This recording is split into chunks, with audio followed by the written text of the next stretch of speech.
This is Hofstra's Campus Conversations, the official podcast of Hofstra University's leadership team, focusing on issues of importance to Hofstra and higher education. Now welcome today's host, Hofstra President Susan Poser.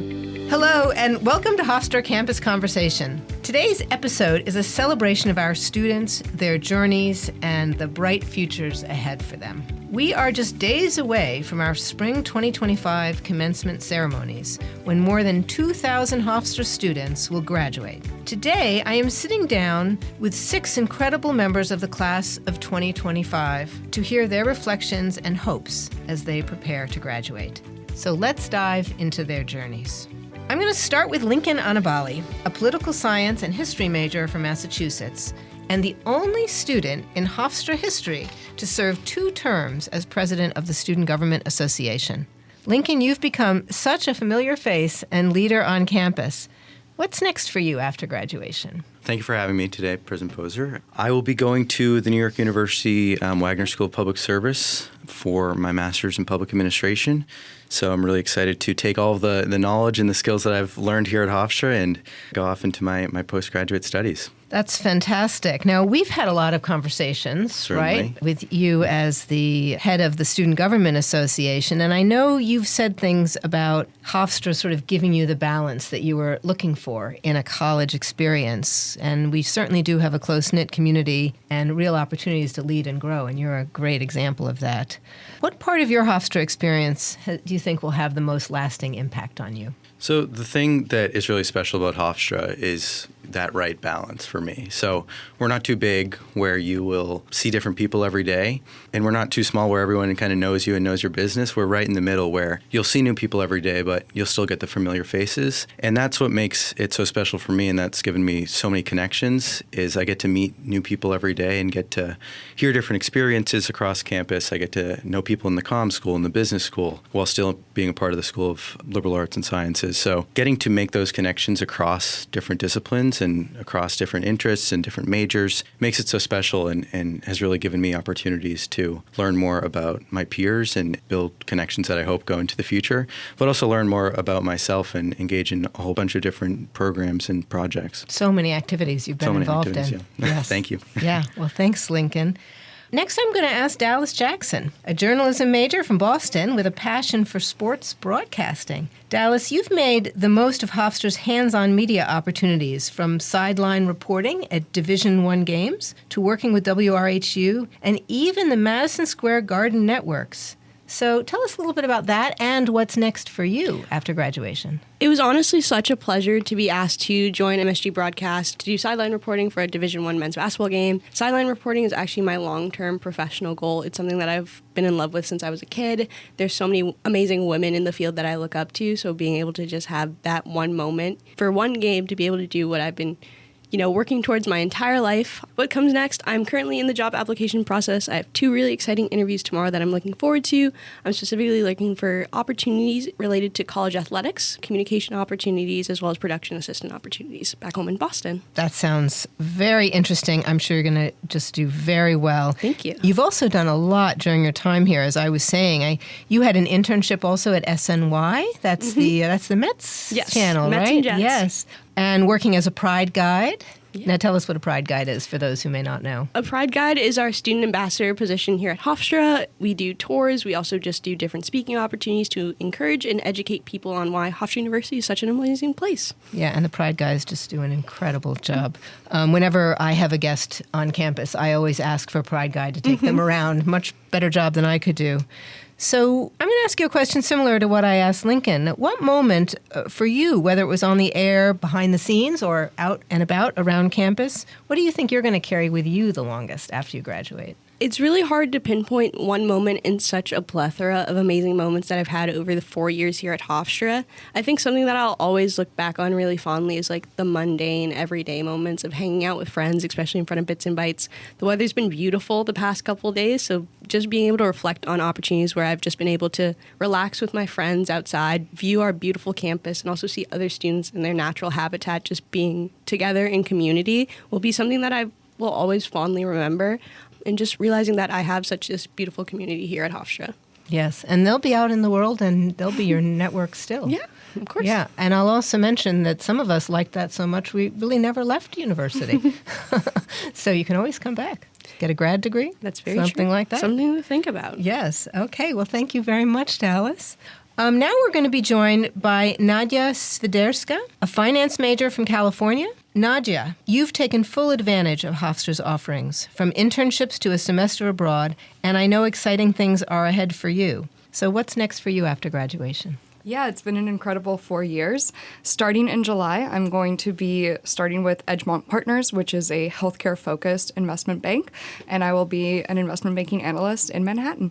Wow. So, and you've been part of the Student Managed Investment Fund, haven't you, while you've been here? Mm-hmm. Yeah. So what kind of experience did that give you? Is that going to help you in this new job? And then I'm going to ask you the same question. What moment do you think was, or moments were most impactful for you here at Hofstra? But tell us a little bit about the fund. So the Student Managed Investment Fund, for anybody listening that doesn't know, is a very student-run class where we actively manage close to $500,000. And it's been an incredible experience being a part of it, from starting just as a junior where I knew nothing to now being one of 2 chief investment officers for the fund. It's been an absolutely incredible experience being able to lead the fund and help students. I've come such a long way over the past 2 years of my involvement, and it's definitely going to help me in my career. It's been probably the most real-life experience I've had during my 4 years here, apart from my internships, and I'm going to be very sad to say goodbye. Yeah. Do you feel like that helped you find a job? Absolutely. I talked about the Student Managed Investment Fund on every single interview that I've been on. Pretty unique experience for a college student. Yeah, absolutely. Yeah. So is that the thing that you think will have impacted you the most, or do you want to answer that question in another way? I think in terms of academics, that has been the most impactful part of my 4 years here. But I also, as Dallas was saying, think that the mundane has been incredibly impactful as well. Just being able to hang out with friends, see everybody make the community that we love here at Hofstra has been really lovely. And it's been an incredible past 4 years.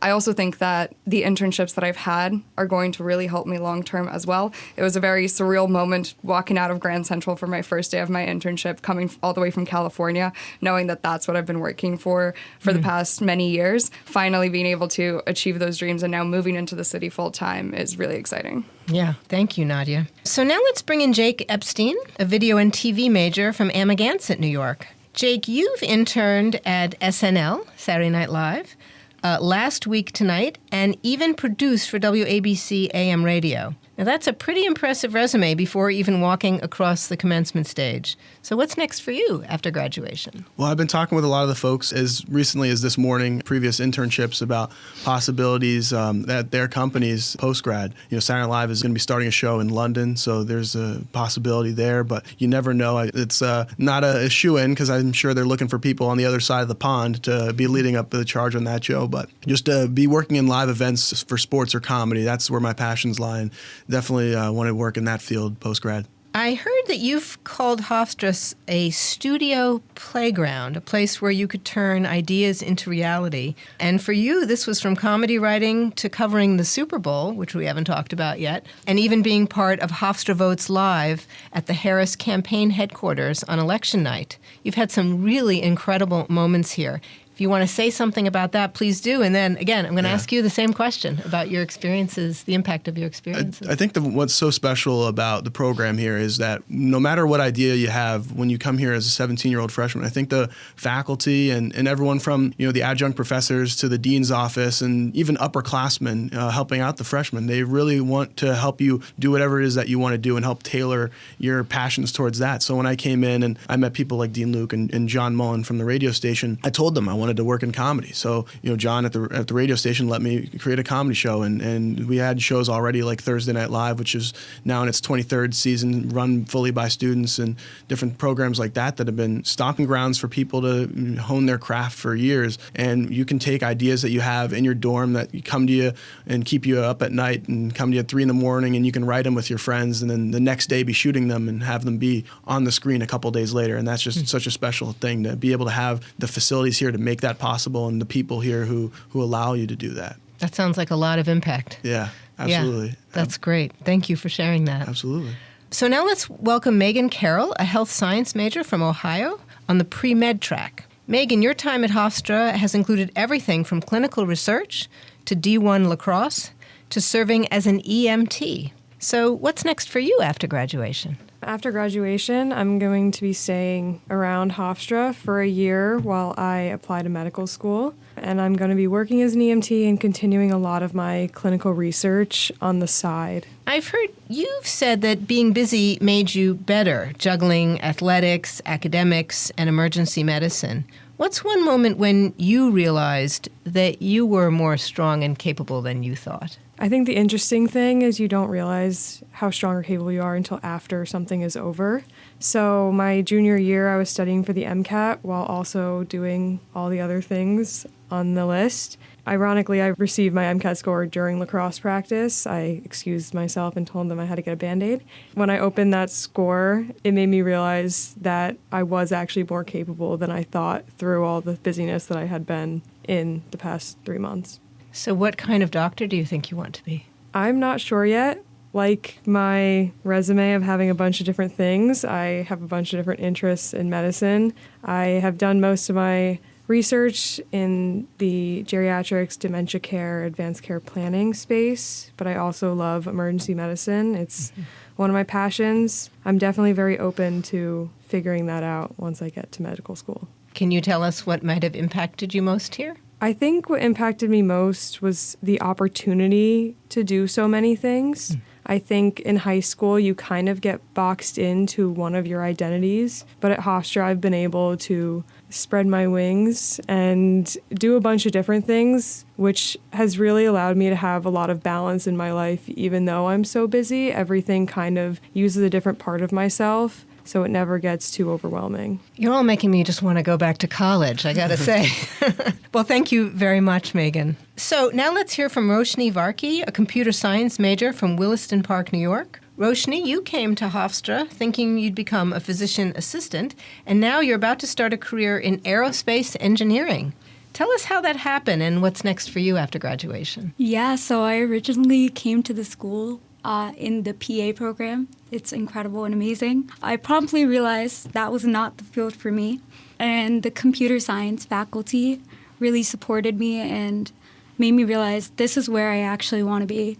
I want to do software development long term. And that's really, I've always thought, why we go to college, right? To figure this out, not necessarily to do something you already had planned. So that's wonderful. So you're really saying you sort of found your voice through coding and mentorship and the community that you found over in computer science. So what's one experience that helped define your experience at Hofstra? I remember I was in a mobile app development class with Aman Luthra, an amazing professor. He showed us all these careers outside of the big 5 software development companies you hear of. Until that moment, I never realized that software development can happen anywhere at any time. I didn't know that aerospace was even an option for me.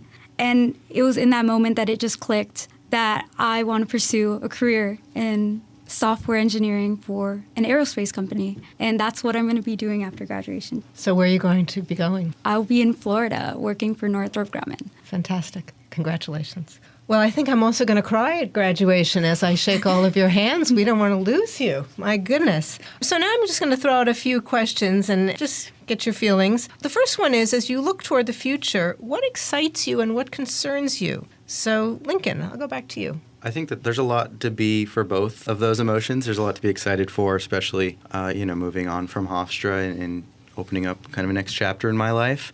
What concerns me is, the field that I'm going into in terms of public service. There's a lot of chaos happening. They need you, Lincoln.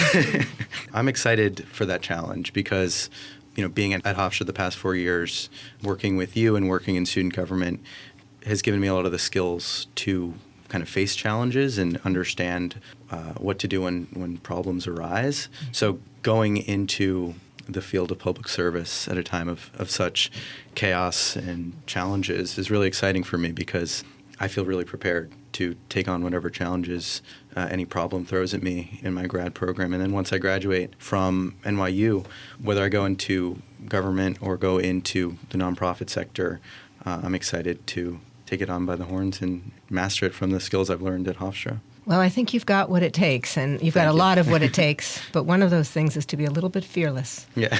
And I know you've got that. I've seen that in action. So, Jake, what do you think? What excites you and what concerns you about going forward? I think what excites me is, in my field, the expanding opportunities that are happening because, now everyone carries around a phone that is an entertainment device. So there's more opportunities available because there's more content to be seen, because there's more content that needs to be watched by people because they're carrying around these devices that have algorithms that provide content specifically designed towards your interests, needs, and what you're looking for. But the thing that scares me is there's just such a unknown because of that shift. And, we're seeing legacy media and networks get lower and lower views than they ever had, but the things that are really staying around right now are like live events, like award shows and shows that cover sports. And a lot of the top 5 shows on NBC right now are all Sunday Night Football, Monday Night Football, Thursday Night Football, NBA basketball.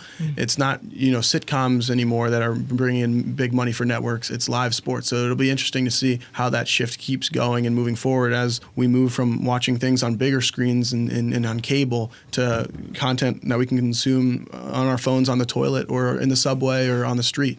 Yeah.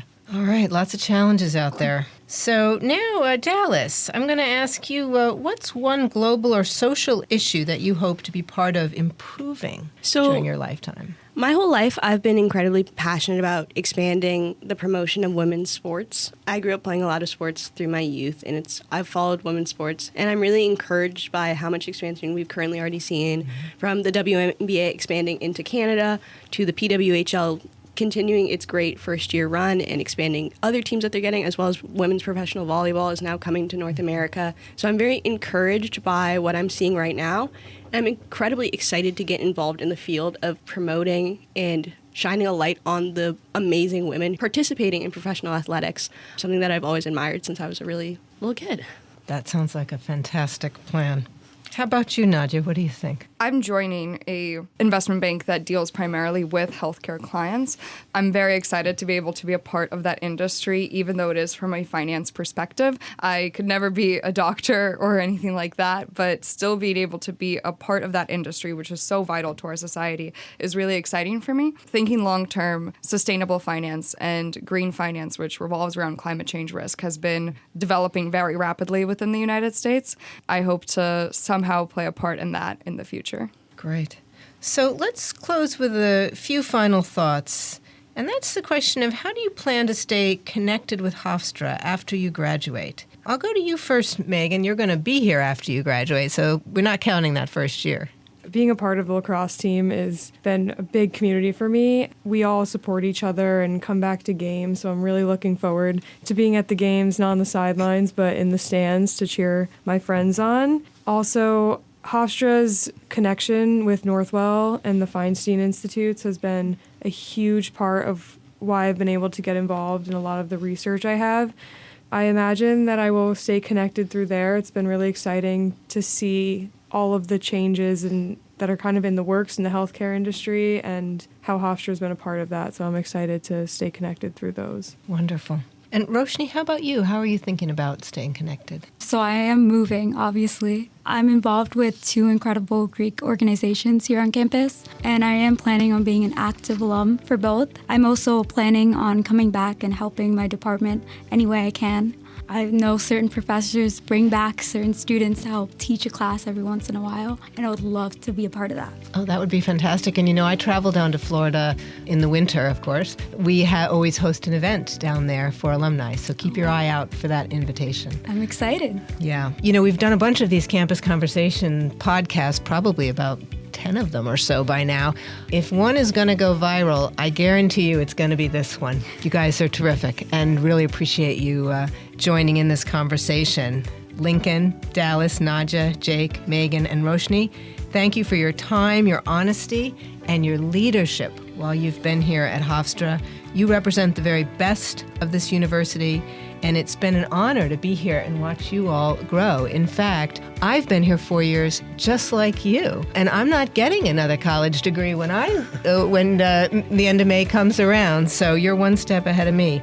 So I congratulate you in all seriousness on your graduation and all of your accomplishments, and of course, I congratulate the entire class of 2025.